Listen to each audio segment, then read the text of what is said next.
ती होती रुग्णालयाच्या दारात उपचाराच्या अपेक्षेत. हॉस्पिटल मात्र निर्लज्ज 10 लाखाच्या प्रतीक्षेत. मोक्याची जमीन कवडीमोल भावात फाईल सुद्धा वेळेवर हल्ली. तिला मात्र पैशाअभावी उपचार नाही, तिथं माणुसकी सुद्धा लाजली.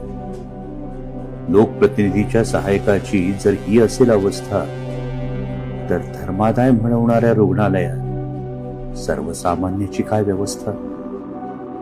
एक मुख्यमंत्री, 2-2 उपमुख्यमंत्री, तिघांचेही रुग्ण सहायता कक्ष, तरी पैशाअभावी पोटूशी जाते जीवानिशी.